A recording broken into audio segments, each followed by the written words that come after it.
Welcome into Celtics Postgame Live, everybody. I'm your host, Justin Lowe, alongside Nick Franco and Angelo. And Xavier, help me with your last name. This is my first show with you, believe it or not. Wow. Xavier Aguiar, it's great to meet you, man. It's great to be here. Let's do this, guys. Yeah, so the Boston Celtics tonight, this afternoon, this evening, tonight, however you want to go about it, absolutely dominated. And I mean absolutely dominated. I wish I could say from the tip, but it was really till about literally midway point of this first quarter. The score was tied up 21 apiece. Then all of a sudden the Celtics went on this huge rampage, 23-5 run. It ended up being something like 100-46 the run finished at. It was just absolutely ridiculous. Franco, we'll start with you. This was an unbelievable game. One of the craziest games I think I've ever seen in terms of a blowout.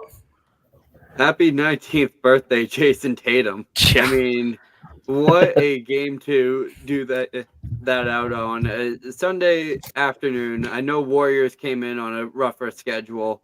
I know they are on their away trip. This is their equivalent to our Western Coast trip. Right. So, afternoon game, they were a little bit beat up, as they said during halftime, but still, what a performance against the Boston Celtics. Boston just put on a show, and it was a revenge game. I mean, there was still that bitter taste. Everyone can still have PTSD attacks back to Game 6 back in 2021. Or 2022, and it's just a great win. Always great to hold Steph Curry to 4 points. The starters didn't even want to come out during the second half. Sure, they said it was due to injury, but you know that there was really them just waving the white flag then and there. Right. This felt like I was watching an exorcism. I mean, seriously. I feel like the Celtics just alleviated all their demons. Right. It was an incredible performance throughout, but I think the main thing is the attitude of the team, and this will be talked about for the next few days. But I think about that loss a few months ago when the Celtics blew that big lead in Chase Center and how the morale of the team just looked so sunk when they lost that game in overtime. And today to come out, and they started pretty good, even though it was close for the first 5 or so minutes. They were playing good basketball. And to just keep the foot on the gas like they did and to hype up the Boston crowd like they did, everyone was so in tune throughout. This really felt like kind of the turning of a page, the changing of a guard. And look, it's one game, and you don't want to overreact to a game in March. But For me, this felt like a game where Jason Tatum's been talking about the last few days about, we can't be proven until we win a championship. I understand what the media is going to say. To respond with this kind of performance, you can't do it much better. Correct. Oh, yeah. I mean, today, it was just a good old-fashioned ass whooping. That's pretty much what it was. The Celtics, they saw the Golden State Warriors. They came in. Steph Curry does this little BS that he does in the beginning of the game where he's all cocky and everything. And then, 6 minutes in, they decide, hey, here's their master plan right here. Let's not cover Jaylen Brown at all. Let's just let him shoot and see what happens. 3-time All-Star, one of the better players in the NBA, highest paid player in the NBA, second best player on championship team. Let's just let him shoot and see what happens. Right. And that's where the game ended. It was pretty much over after that. It was just an absolute ass whooping. And that was probably the greatest day of my life as the Celtics. I mean, they had pretty much the greatest, first half I've ever seen. Yeah. I mean, that was just some incredible basketball that they put on tonight. And for me, I'm sitting there at halftime as the Celtics are up 82-38. Two things. One, I watched, I believe about 7-8 years ago, I watched the Houston Rockets put up, I believe it was 90 or 92 points in the first half. I just watched the Celtics put up 82, and I think that was far more impressive. Now, the bias side of me and the recency bias, that side might come out here, but I think in reality, what I watched tonight was exactly what Celtics basketball is capable of on an every night basis against any team in the NBA. It's very hard to beat a team by 52 points. They've done it 3 times this year already, which is so rare that they're the first and only team ever in the history of the NBA to do so.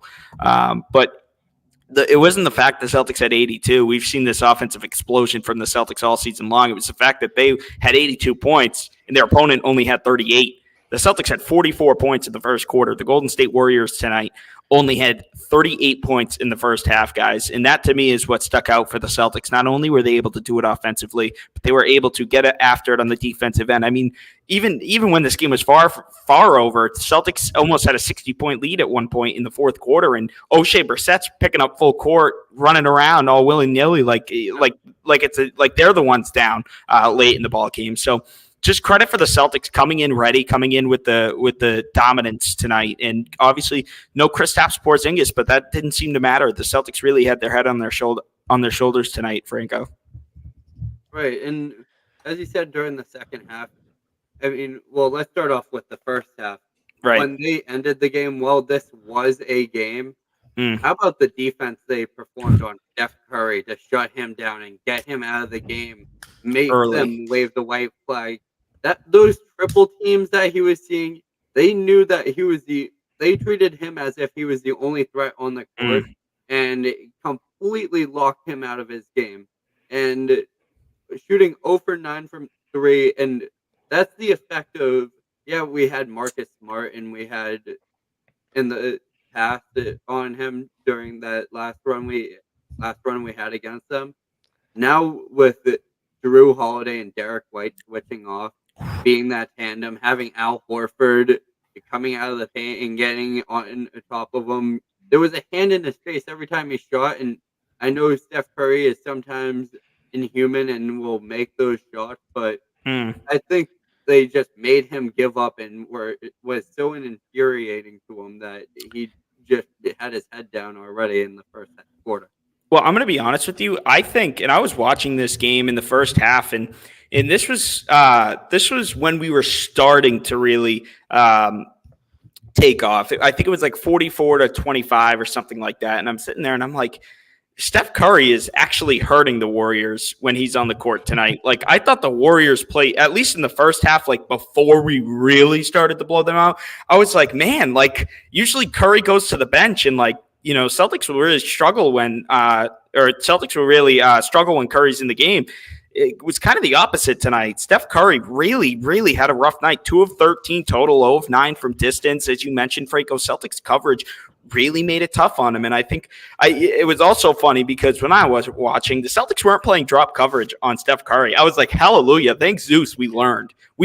Like, I get it, it's a regular season game, but it's like we played so much drop coverage on Klay Thompson and Steph Curry. It was absolutely ridiculous. So for the Celtics to see this team make these adjustments, and it really, really is alleviating. And I recorded a podcast earlier today, and I was talking about how the Celtics have been able to really take care of business this year. Not just overall, they've been able to go into these games and win. Listen, whether Porzingis played tonight or not, in my eyes, I get it. Celtics Warriors, Curry versus Tatum. In my eyes, this is a Celtics win. Celtics are clearly better than this team, significantly better than this team, both on paper and in reality. So, you know, Xavier, I sit here and I'm like, did I expect a 52-point win? In no means, no. But at the same time, I think this Celtics team has done a phenomenal job this season, especially during this 11-game stretch of taking care of business. Yeah, I agree. And I don't know if Steve Kerr has league pass or not, but Jaylen Brown is one of the best first quarter players in the league. And to have Draymond and drop coverage against him was almost offensive. And I understand a few years ago, Jaylen would take these early shots, and if he missed, he would just kind of be taken out of the game. He would get in his head a bit. But again, that was a few years ago. We are in, I just checked my notes, 2024, and Jaylen Brown's still an all-NBA player who has been shooting lights out, especially the last few months here. I could not believe what I was watching, and I understood what they were trying to do and trying to make Jaylen Brown the guy, stopping the Celtics ball movement. But why Jaylen? I could see maybe Drew Holiday if you wanted to test him out, test that 3-point percentage that is nearing 50% now. It's getting ridiculous with him. But to do it with Jaylen Brown, to me, made absolutely no sense. And from that point on, the Celtics just had this incredible momentum. And when they finally adjusted, they were putting Draymond on Tatum a little bit. It was just out of control. And I think for the most part, what the Celtics have done in the last few weeks, better than they did even in January or December, is adjust to how the game is going. It's not just Missoula ball all the time. And I understand that they took a lot of threes early, but guess what? They were making them. And they've been able to adjust to, we're making a lot of threes. We can continue to take them. And if the threes aren't going down, they play a little bit better stylistic basketball where they're able to swing the rock and attack the rim. Jaylen Brown's did a phenomenal job of that as well. And you saw the dribble penetration early. It's why Jaylen Brown was able to get those wide open shots with Draymond and drop coverage. So I feel like for me, this was a Joe Mazzulla masterclass, and it's one of the best games I've seen him coach. Glad you said that. So glad you said that. Yeah, it's one of the best games I've seen him coach. I've been uber critical of him throughout his tenure as the Celtics head coach. But if this is his master plan and we're in Act 3 and Act 4 is winning a title, then I'm pretty satisfied now. Ian, before you go, you know why I like that you said that? Because, Xavier, I was just going to say after you about how Joe Mazzulla has really been saying everything that I want him to say recently. I went to the Celtics game last Tuesday, and that was a game against the Philadelphia 76ers. They beat them by 18.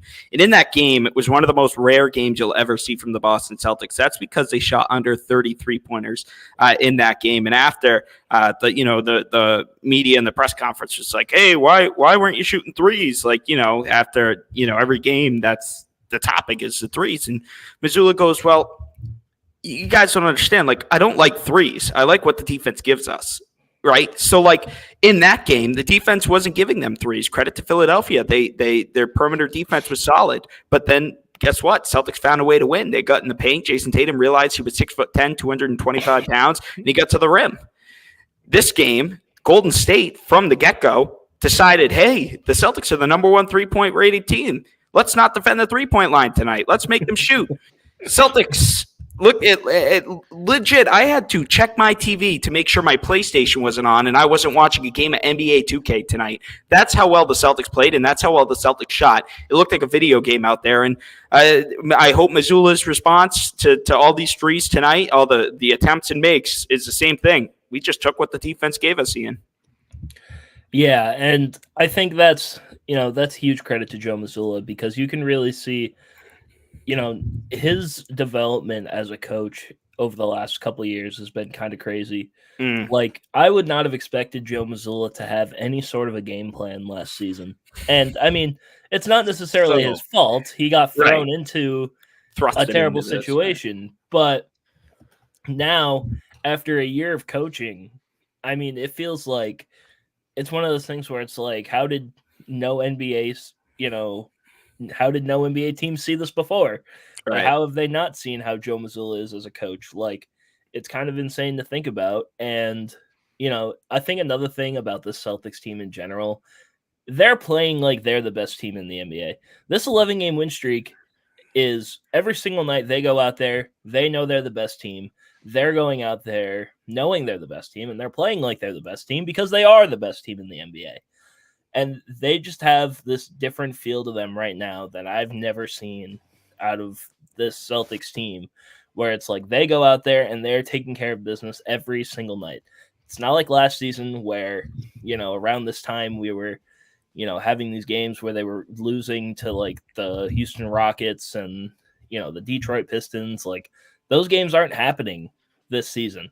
Now, it happened a couple times earlier on in the year, but, it's going to happen from time to time. But it's not consistently happening like it was in the past. And the Celtics are going out there, taking care of business, and, they're dominating the teams they're supposed to be dominating. Right. Listen, guys, we talk about this 11-game win streak here as I throw this graphic up on the screen. The Mayash kid, I didn't get any PT tonight, but he's getting PT in our post-game show. So I think that we can be excited about. Take a look at this 11-game win streak for the Celtics. I want to note, guys, there's been some pretty dominant wins. Now, what's highlighted is games after the All-Star break. This is just absolutely incredible. A 17-point win against Chicago, 14 points against the New York Knicks, 18 against Philly. And guys, look at it grow to 28, to 52. The Celtics are rocking and rolling right now, Franco, and they're taking care of business against every team, no matter who's on that schedule. This team only just got better after the All-Star break. They had that time off, and I think they had a chance to recollect themselves, and they also got better during the trade deadline. I mean, tonight we got to see the debut of Xavier Tillman. He had more minutes than Fournette tonight, which is something that we need to see during the playoffs. He's going to need to be that guy behind KP and Horford. That's the guy I want filling in at center if those two are out or are sitting on the bench. I mean, I think what this team is realizing, they had a chance to reevaluate their situation.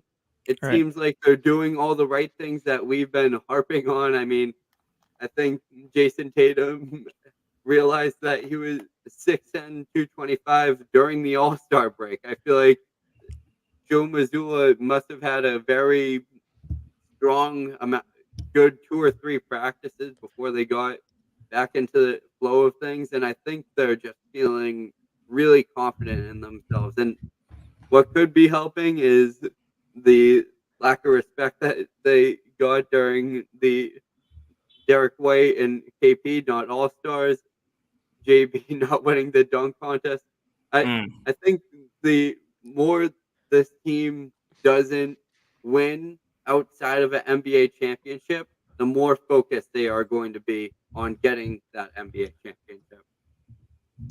Well, thank God JB didn't win the dunk contest. But beyond that, if you look forward throughout this schedule, the next few games for the Celtics are fairly interesting. They play Cleveland on Tuesday. They go to Denver on Thursday. And then they round out with Phoenix on Saturday. That's a great 3-game stretch against 3 really good teams. I know Phoenix's record's a little shaky, and their late game offense is kind of a disaster for a team that has such quality players as them. But for the most part, I think this is a great week for the Celtics to further establish themselves as the kings of the NBA right now. Because let's face it, if the Celtics beat the Cavs and go into Denver and lose that game, it doesn't matter that they just rattled off 12 straight games. The whole talking point will be, well, the NBA still runs through Denver. They just beat the Celtics again. That is such an important game for this season, regardless of if it actually matters on a wide scale, just from a media perspective, and honestly, just for even a morale perspective, to beat the defending champs on their home court. That's going to be a game that I have circled that I'm very interested in, because after that, it gets a little bit easier for the rest of the season. I believe the Celtics have one of the easiest remaining paths after this week. So I'm just looking for those key games left on the schedule and how they respond, because I think right now there's not really a question of whether or not the Celtics are the best team in the East. I feel like for the most part, that's kind of common knowledge at this point. Everyone kind of has this feeling that the Celtics are the team to beat in the East. But if you look at the league in general, it's still this Boston-Denver debate. And I think if they're able to go to Denver and have a dominant victory, that'll go a long way. Yeah, that's going to be huge, that Denver game. I'm very excited to see how they stack up against the Denver Nuggets. And I don't remember, because I didn't get to watch the first time they played against the Nuggets, but we lost by 2. Yeah, we lost by 2. I do remember we lost, but I kind of want to see how Jason Tatum plays, because we've been talking about this MVP narrative thing. If Jason Tatum goes into Denver, has a game like he did tonight, I mean, I think we can easily be talking about Jason Tatum more in the MVP conversation if he goes out there and he dominates against the Nuggets. Now, that's easier said than done, because the Nuggets are still an amazing basketball team. But I don't know, this is going to be a huge game for everybody all around. And, like Xavier said, it's been this debate of Boston or Denver this entire season. And if the Celtics can go in there and take care of business, then I don't see why the Celtics won't be the favorites. Yeah, I'll tell you what's been really important for the Celtics. They're gaining a lot of respect from the national media. Listen, you play these. What excites me about this team is it's the fact that obviously earlier in the episode I said they've been taking care of business, but they're doing it on national TV. They obliterated Philly on national TV. They obliterate the Warriors on national TV. They got a great win. Really obliterated the Dallas Mavericks the other night. Was that on national TV? I was on watched it. national TV. It think was. it was. I try to watch all the home games on NBC because Mike Gorman. This is his last year, so I try to really give Mike Gorman his flowers and watch him. But all these national TV games against these very quality opponents are really big, not only for the Celtics, but you mentioned Jason Tatum as well, going for that MVP, starting to earn a little bit respect. And when you have performances like he did tonight against Steph Curry and the other night against Luka Doncic, and guess what? You walk away with the win. That's big, and that'll get you some brownie points. It's funny, we see these comments like today. Dallas got beat by Philly. It was really not even the greatest basketball game. Dallas made it interesting in the end, but it's like Dallas fans were booing, and I saw a bunch of Twitter comments like, "Why are they booing? Luka got a triple double." Like Luka's getting all these triple doubles. Like Luka's getting all the MVP talk. He's getting all these triple doubles, but they're not generating wins, and now they're falling into the play-in tournament. While Jason Tatum maybe not having these significant, magnificent triple doubles, but he's putting up good stats and he's winning basketball games. So that I think is a great point as well. We mentioned Tatum and the schedule coming up for the Celtics. They've been able to take care of business. But guys, listen, it feels like we've talked about just about every player on this team. We've even talked about Kata tonight, but we haven't talked about this guy right here, Jaylen Brown, who is tonight's player spotlight. Jaylen Brown, 29 points, 3 rebounds, 3 assists, 11 of 19 from the field. He's played a very, very efficient night. I believe 19 of those 29 points came in the first quarter. He was 35. He was a plus 35. He only played 22 minutes tonight, guys, and he was a plus 35. So if you can't tell by the score, that's just how dominant of a night Jaylen Brown had, and the Boston Celtics came out with the win. Guys, JB, 3-time All-Star, playing on an all-NBA level. And I feel like he should nominate that award to Steve Kerr and Draymond Green, because that's who allowed Jaylen Brown to take so many open shots in the first quarter and do what he did. I feel like the thing with Brown is now his confidence has actually led to good play, because I feel like before in previous years, sometimes he'd get so overconfident and he'd clank it front rim and then the crowd would just die. You would just hear this pin drop in the crowd. And now the confidence he's exuberating has led to actual good basketball. And now it's just a party in Boston all the time when he starts going crazy. He's amping up the crowd. He's amping up the bench. He's like a little Energizer bunny, and he does these things in the first quarter that kind of set the seeds and plants the tone for the rest of the game. And I feel like for the most part, that's what you need in a guy like Jaylen Brown. That's what you need in the Robin, the complementary player. So I feel like right now Jaylen Brown has really established himself as not only the best number 2 in the league, in my opinion, but one of those guys that can take such an offensive burden away. It doesn't even matter if Jason Tatum's on or not, but just to go in there and establish that tone, like I said, it just really means something for this team. And there's so much talent. There's so much talent on this team. We talk about it all the time. It's just ridiculous how much talent there is on this basketball team. I know before the show, Angelo was talking about how they're on the same pace as the 2008 Celtics. That shows when you watch. That shows when you watch. Love it. It's so much fun. It's so much fun. Oh yeah, you can go, Franco, but I just want to say, like, it's just fun. And what's awesome is the offense isn't going through Jaylen Brown; it's going to Jaylen Brown. It's not being forced. It's not him trying to compete 1A and 1B with Jaylen or Jason Tatum. It's going through, okay, what's the open option? It's A, B, or C. It's not anymore of who's the first, who's the second, who's the third, who's the fourth, who's the fifth. They all know they are going to get their opportunity to score at some point, and the open looks are just going to show up as the game go through, and you've noticed it because there's always an odd man out when you're guarding the Boston Celtics. You always want to primarily focus. You want to take away one of our key players, and then that just opens up four more. Yeah, and like another thing that I've noticed about Jaylen Brown, this at least probably since the All-Star break mostly, is like, have you noticed it feels like every shot he takes is going in? Like he Yes. has like every single time he's pulling up for a shot, it feels like it's going in. And he has been I've never seen Jaylen Brown shoot this efficiently anytime during his career. And it's, kind of like what you were saying, Xavier. There were times in the past where he would just kind of take these random shots and it would just be like, what are you doing? And now he's, he's not, obviously before today, but, before today, when was the last time he shot more than like 2 threes in a game? Like, it feels like he's just looking for his shot, looking for the correct shot, and he's not going out of his way to shoot threes and, try to do more than he has to. Yeah, and I feel like we have to preface this is kind of the Jaylen Brown experience. There's weeks where he looks like a top 10 player in the world, and there's weeks where you want to pull your hair out when you're watching him play.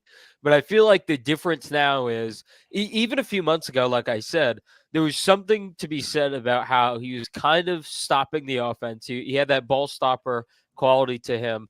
And it didn't seem like he was the odd man out, but it almost seemed like he was trying to get his a little bit, where he's trying to catch up to everyone else.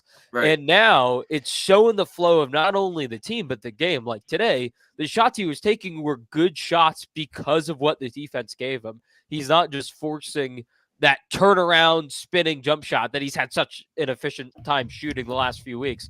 But regardless, it's also calculated and it's also smart. And for a guy that went to Cal and is as smart as he is, it's all you can ask from him. And it's really unlocked this upper echelon of Celtics basketball. And that's why they're blowing these teams out by this margin. That's why they look so good. Not only the eye test, the advanced analytics, all of it. Jaylen Brown is just playing on an elite level that I don't know if I would have imagined him playing like this alongside potentially 4 other All-Stars. Like, it's insane. Jaylen Brown and Jason Tatum, like all these guys have been talking about how they've had to sacrifice something. Imagine if these guys didn't have to sacrifice anything, the stats that these guys are putting up. Like, that's how crazy and bizarre it is to me.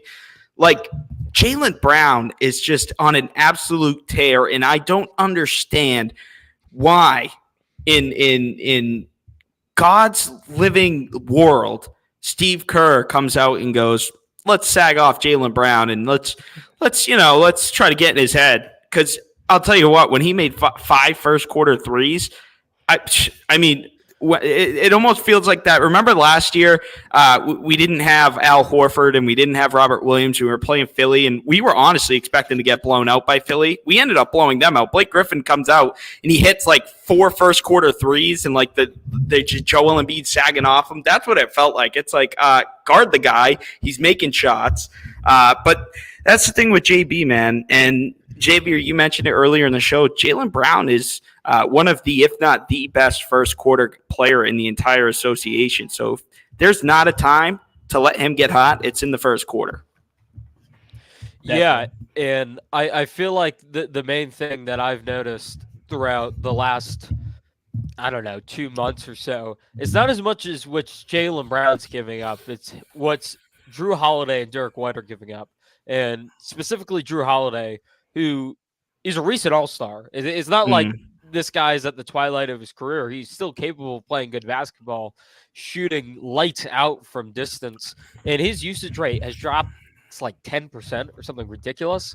And I feel like his ability to just want to win and to be in Marcus Smart upgrade in pretty much every way, because whatever you want to say about Marcus Smart, his defense at the point of attack slipped a little bit last year, and the offense was never quite there. So now that Drew Holiday is an upgrade in both those ends, but has taken a step back to not only set up the Jays better than Smart could have or would have, but to also be that guy that is taking those tough assignments. There was times today he was guarding Jonathan Kuminga. There was times today he was guarding Steph Curry. That's nuts.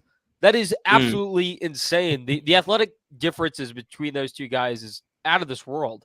So the fact that he has that versatility and has been able to, again, sacrifice so much has really allowed a guy like Jaylen Brown to exuberate his talents. And I feel like that hasn't been talked about enough.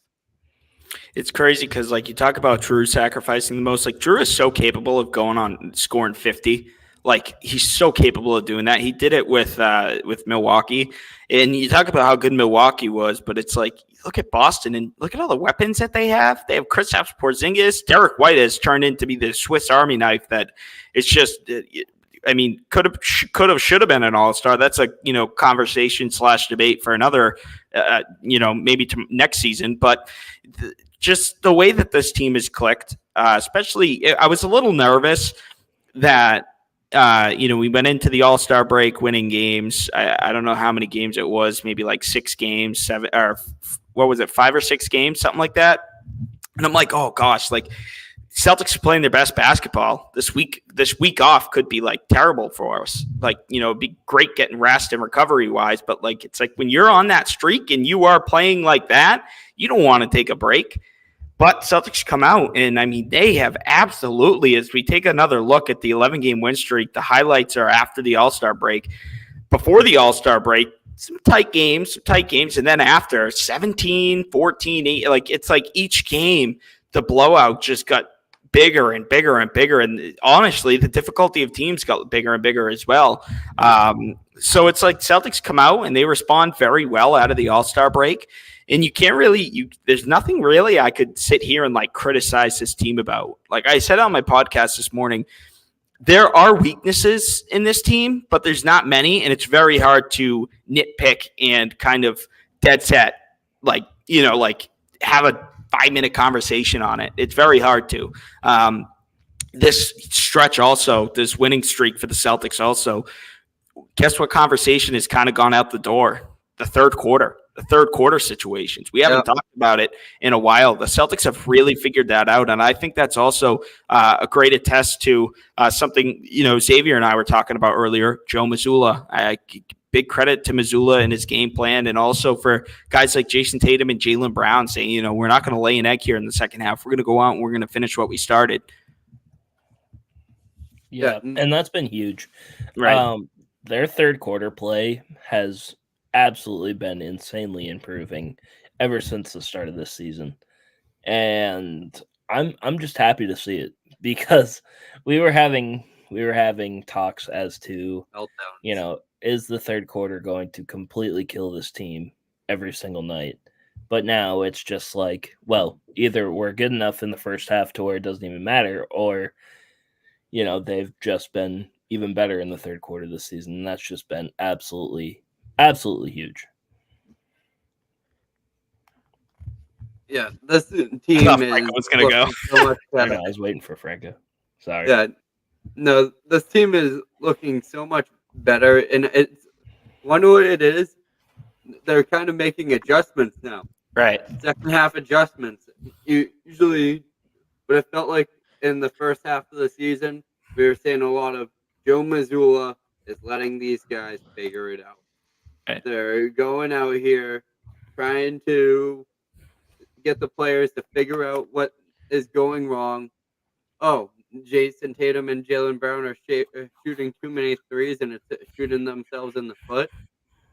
Let's just try to see if they can get themselves out of that. That's not what's going to happen in an NBA game.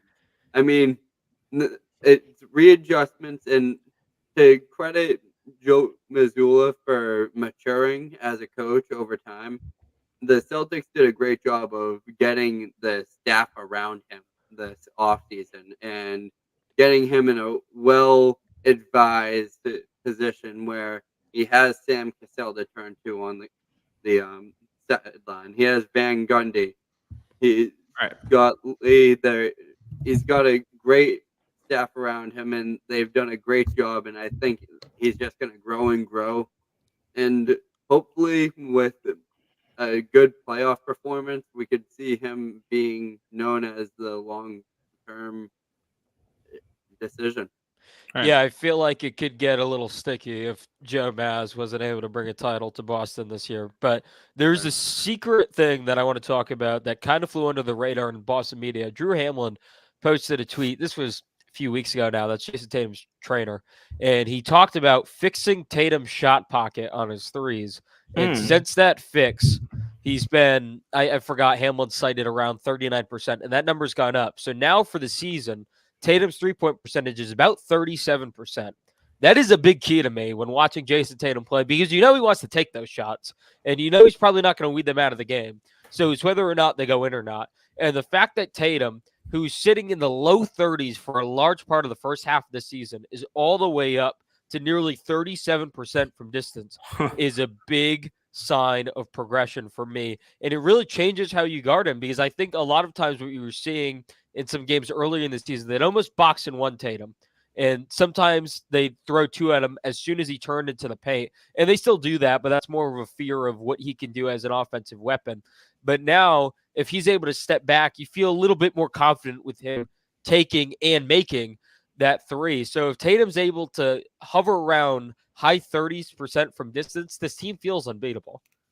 I mean, that's the not only maturity of the Jays, but also just it's like each year, it's like, no way this kid can get better. No way. No shot. And then they just do get better. And hey, man, like I talked about it this morning. I was like, sitting there talking about these regular season wins is all fun, but when you get to the playoffs, you have to be able to produce and you have to come out.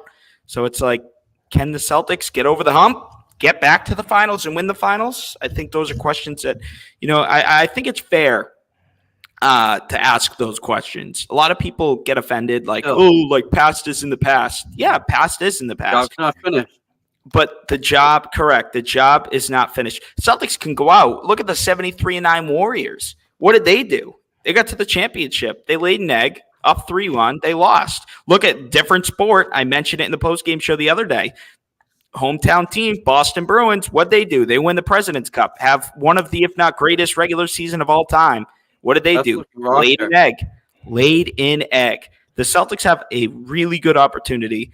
If they can stay healthy, continue to build these good habits, it's going to be nothing but green. And all four of us are going to be on one Celtics Talk Weekly duck boat in June. But for now, listen, guys, the Celtics get a monstrous, and I mean monstrous win.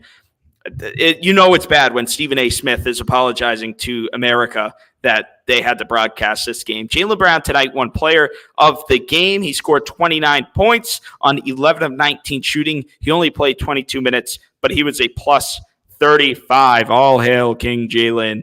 Celtics now have won 11 straight games, including a 50-point win against Golden State and a 40-point win against the Memphis Grizzlies. For now, I'm Justin Lowe. That's Franco. That's Ian. And that's Xavier. Guys, we will see you when? When will we see you? Tuesday. Wow. Tuesday. Yeah. Big game against Cleveland. I guess we'll. Week. A final week. Here we go. Almost the final week before we get into rotational games. Xavier Howard. We might see the Jason Tatum. We have to hold him accountable. He said he's going to sit on the bench for a game. All right. Well, doubtful, but okay. Be against the Hornets on Monday on League Bash. But all right, guys, we'll see you guys on Tuesday. Thank you so much for tuning in, and go Celtics.